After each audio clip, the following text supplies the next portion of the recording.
entre los antecedentes se habla de que en diciembre de 2019 se encontró un grupo de casos de neumonía viral que se informó en China.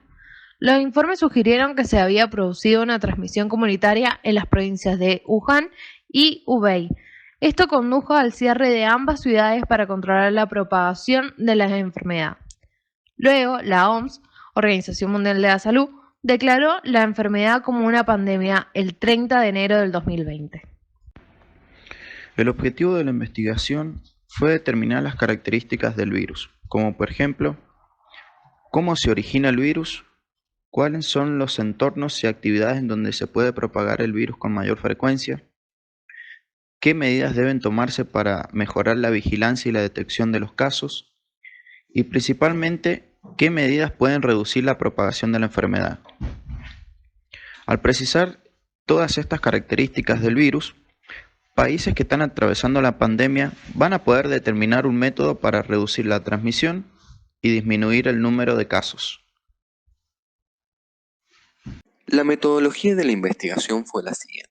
El virus, el COVID-19, fue estudiado y Singapur fue alertado con los primeros casos en el extranjero. Estos fueron aislados y monitoreados. Las personas que tenían COVID-19 confirmado fueron entrevistadas y monitoreadas también. Se realizaron investigaciones de sangre en personas que estaban aisladas y que tenían el virus y se les realizaron tratamientos con algunos medicamentos. La mediana del periodo de incubación, denominada IQR, se determinó por la duración de las fechas estimadas de infección y el inicio de los síntomas. En base a estos resultados obtenidos, se pudo calcular el número probable de transmisiones derivadas de cada caso confirmado de COVID-19. Cuando se confirmaron 36 casos de este virus, estas personas se relacionaron con tres grupos diferentes. El grupo A, individuos que estaban en contacto con un grupo turístico. El grupo B eran individuos que tenían un historial reciente de viajes a Singapur para una conferencia de empresa. Y el grupo C eran individuos que habían visitado la misma iglesia.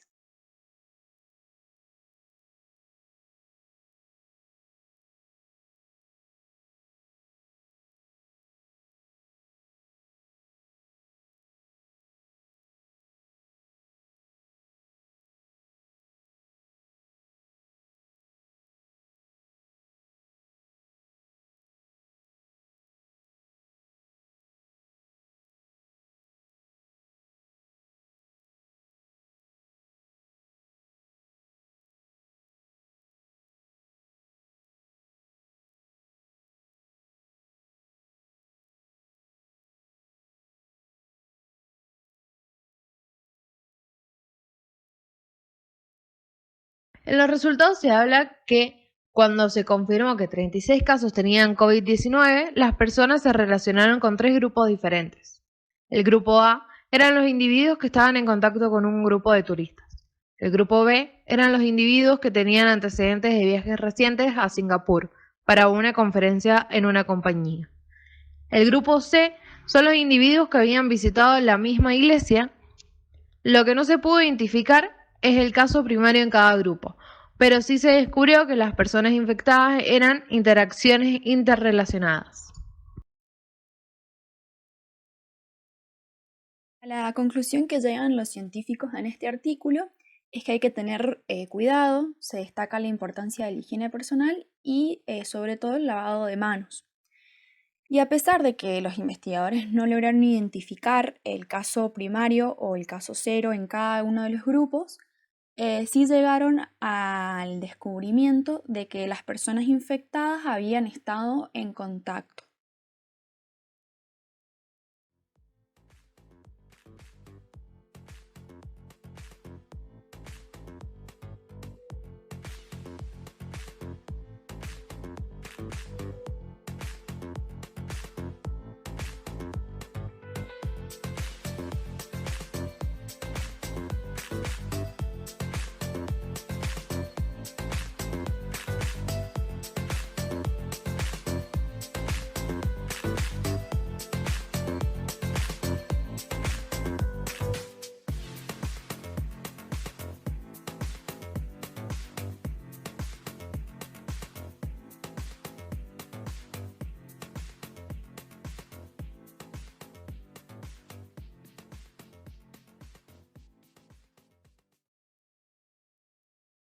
Bueno, uno de los elementos a analizar fueron las frases nominales. En el recuadro se encuentran distintos ejemplos que encontramos a lo largo del texto. En amarillo está resaltado el núcleo, que es un sustantivo, y en turquesa los premodificadores, y en rosado o lila los posmodificadores, los cuales se encargan de, como lo dice la misma palabra, modificar este núcleo. Y este núcleo es el que le da sentido a este tipo de frases. Bueno, por ejemplo, en la tercera oración, es una oración muy larga, seleccionamos como núcleo la palabra hipótesis, la cual está acompañada por un premodificador, que en este caso sería un artículo definido, de, y posteriormente se encuentra el posmodificador, que sería that a few, que se trata de una cláusula.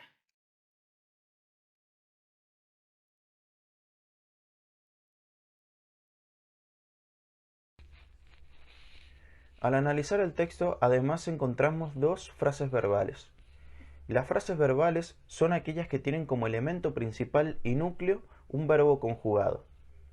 En pantalla se muestran los verbos conjugados referenciados con rosa. Ambos se encuentran en tiempo pasado simple. Además de tener como elemento principal y núcleo un verbo conjugados, estas frases tienen adverbios los cuales sirven para premodificar o posmodificar este núcleo. Estos posmodificadores se referencian con rosa claro o naranja en pantalla, como por ejemplo mainly supportive, el cual está modificando al núcleo was. Mainly, la terminación ly, es equivalente a la terminación mente en español. En el caso de la segunda oración, el postmodificador es un adverbio de tiempo, el cual está modificando al núcleo identified.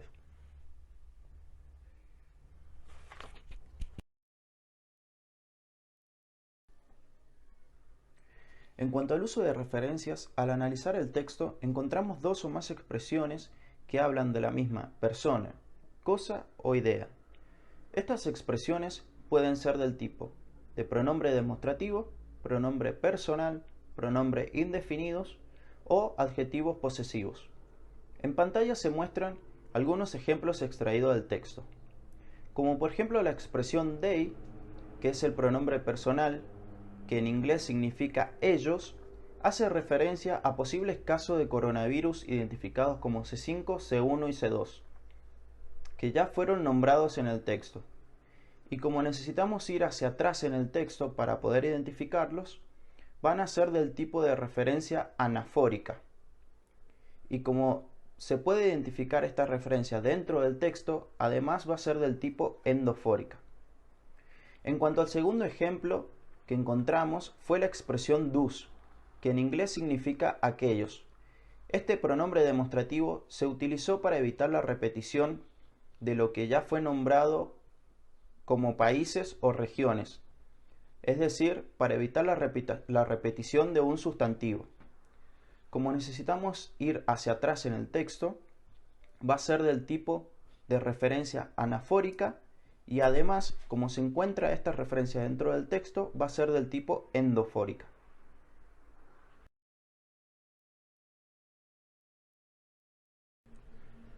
Bueno, además en el texto encontramos otros dos ejemplos, como lo son el pronombre indefinido both, que en inglés significa ambos, que hace referencia a dos personas que ya fueron nombradas en el texto con anterioridad. Por lo tanto, es un tipo de referencia anafórica, además de ser un tipo de referencia endofórica, ya que su referencia la encontramos dentro del texto. Y como último ejemplo tenemos a la expresión our, que es un tipo de adjetivo posesivo que en inglés significa nuestros. Esta expresión hace referencia a los investigadores o científicos que escribieron el artículo. Y como estas personas no se encuentran en el texto, sino en la vida real, decimos que es un tipo de referencia exofórica.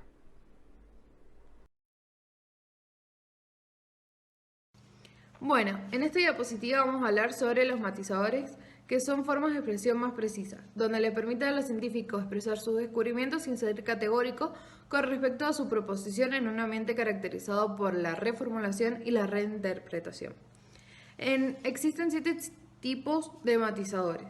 En este caso solamente pudimos observar 3, que son los verbos auxiliares, que son aquellos que expresan distintos grados de probabilidad y usualidad.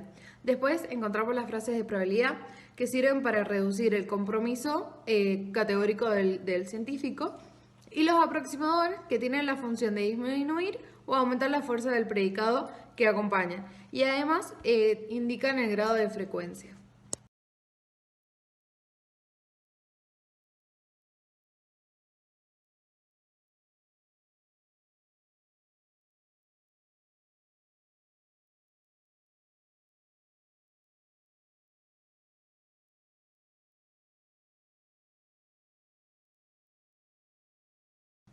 Bueno, en esta diapositiva podemos encontrar las palabras claves que están íntimamente relacionadas con el texto, ya que su función es facilitar la búsqueda de este texto, y los términos transparentes, que son aquellos que sin necesidad de tener un diccionario o saber inglés, podemos saber de qué está hablando. En cambio, los falsos amigos son palabras que pensamos que significan una cosa y cuando seguimos leyendo en el contexto del texto, nos damos cuenta que no significa lo que creíamos.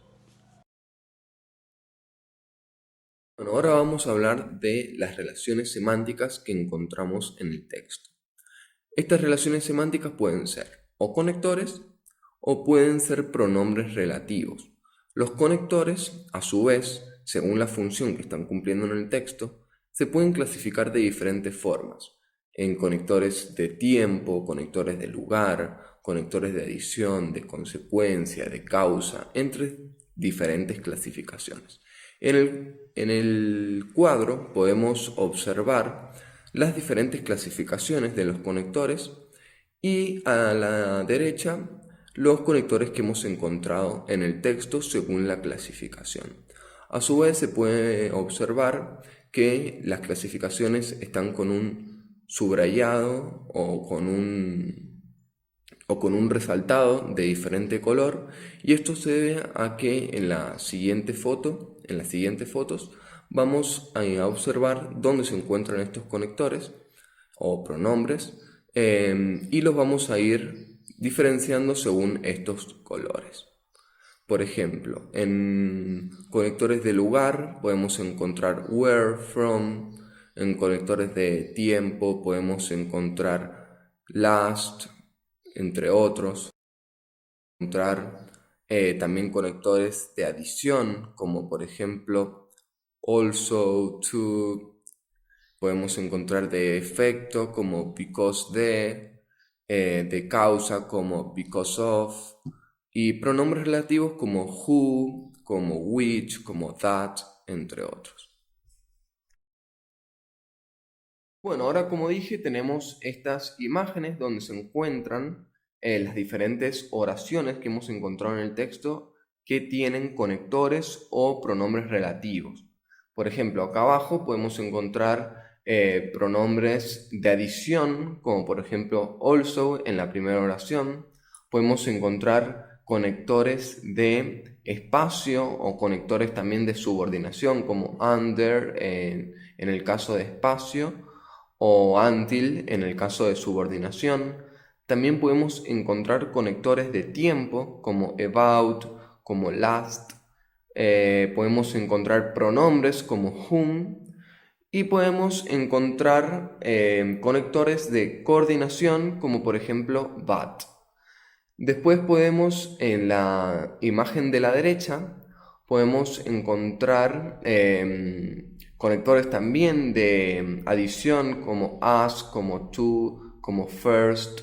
Otros conectores también de coordinación, como por ejemplo and, or y for. También podemos encontrar otros de espacio, como beyond, como between, y de subordinación como since.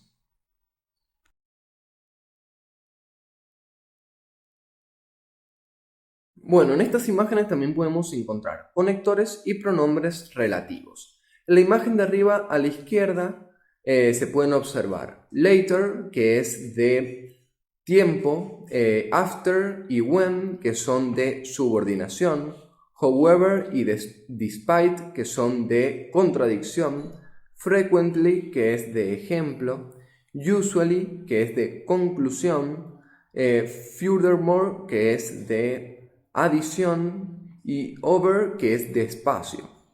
En la imagen de abajo a la derecha podemos encontrar therefore y because de, que son de consecuencia, whereas y unless, que son de subordinación, similarly y moreover, que son de adición, however y occasionally y immediately, que son de tiempo, y por último, in conclusion, que es un conector de conclusión.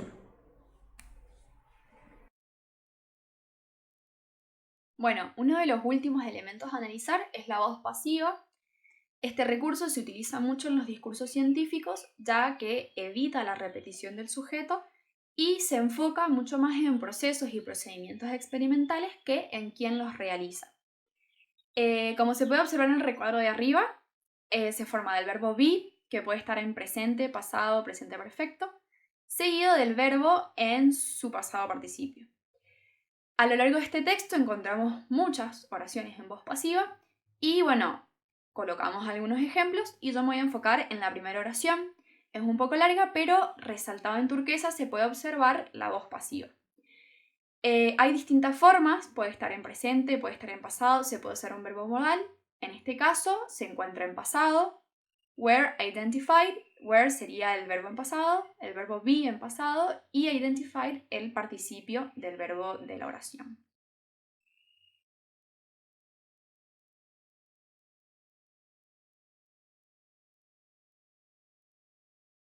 Bueno, otro de los elementos que podemos analizar es la cohesión léxica. En cohesión léxica encontramos la repetición de palabras, los sinónimos y antónimos, la familia de palabras, los hiperónimos e hipónimos y las palabras que coocurren. Como podemos observar en la tabla, cada uno de estos elementos está caracterizado por un color y esto nos va a ayudar en las siguientes imágenes a poder identificar de qué elemento de cohesión léxica estamos hablando y estamos analizando. Bueno, en estas imágenes tenemos ejemplos de repetición de palabras en la imagen superior y de sinónimos en la imagen inferior. En repetición de palabras, el primer ejemplo que encontramos es la palabra Feb, que en español es febrero, que se repite en la oración 3 veces. Luego tenemos la palabra contact o contacts, que se repite 4 veces seguidas, como se puede observar ahí. Y la palabra assistant, que se repite 3 veces seguidas. Luego tenemos lo que son sinónimos, people y individuals, que son sinónimos entre sí, significan personas. Y luego tenemos como sinónimos travelers y tourist, que son sinónimos de turistas. Bueno, en estas imágenes podemos encontrar en la imagen superior lo que es familia de palabras y en la imagen inferior los hiperónimos y sus respectivos hipónimos. En familia de palabras encontramos travel y travelers, ahí están señalados en las oraciones donde se encuentran cada uno de ellos. En hiperónimos encontramos 4 ejemplos. El primero es China como hiperónimo y los hipónimos Wuhan y Hubei, que son partes de China. Ahí también están las oraciones marcadas. En hiperónimos encontramos también Dicisi y con el respectivo hipónimo que es COVID-19. También están ahí marcados con naranja en las oraciones. También como hiperónimo a family y como hipónimos a father y daughter, que sería padre e hija. Y bueno, hiperónimo familia, ahí también están marcados. Y también como hiperónimo individuals e hipónimos infants, que en este caso individual sería como las personas y infants sería como bebé.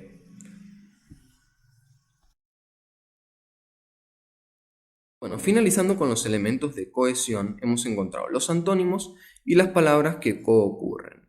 Los antónimos hemos encontrado un ejemplo que es health y illness. Health es salud, illness es enfermedad. Y en palabras que coocurren hemos encontrado 4 ejemplos. Uno es medical records, ahí se puede observar en la oración, señalado con rosado. Otro es close contact, también se observa en la oración, health emergency y blood investigation.